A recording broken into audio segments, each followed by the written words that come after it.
Hey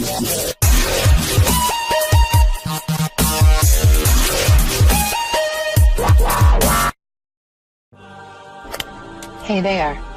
Subscribe to my channel and also press this bell icon so you can get latest video notifications. And this is absolutely free.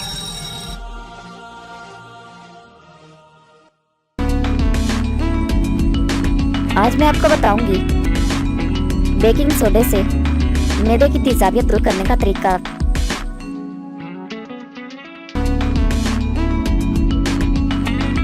मैदे की तेजाबियत का इलाज। मैदे की तेजाबियत की वजह से काफ़ी परेशानी पैदा होती है और इसकी वजह से अच्छी खासी जिंदगी अजाब लगने लगती है। कुछ लोगों का ये मसला इस कदर गमगीन हो जाता है कि वो अगर पानी भी पी ले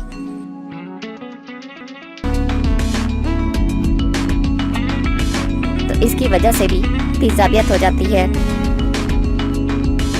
लेकिन कुदरत ने बेकिंग सोडा में ऐसी सलाहियत रखी है कि अगर इसे इस्तेमाल किया जाए तो मैदे की तेजाबियत का मसला खत्म हो जाता है।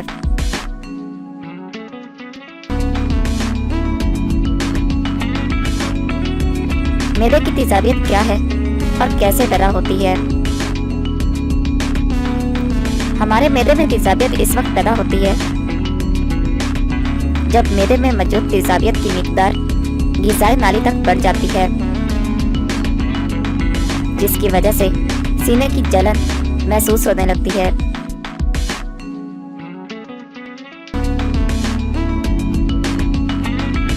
ऐसा तब होता है जब हम बहुत ज़्यादा मसाले वाला, चिकनाई और तेजाबी खाना खाएं। इसके अलावा कुछ अद्वियात की वजह से भी मैदे में तेजाबियत बढ़ जाती है।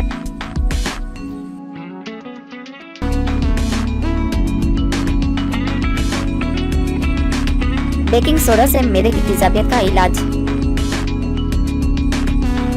खाने के बाद आधा चम्मच बेकिंग सोडा लें और इसे 1 गिलास पानी में हल करके पी लें।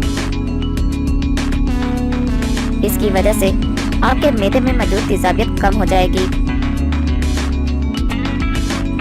आप इस तरह के 7 गिलास दिन में इस्तेमाल कर सकते हैं, लेकिन ध्यान रहे कि इससे ज़्यादा हरगिज़ इस्तेमाल ना करें।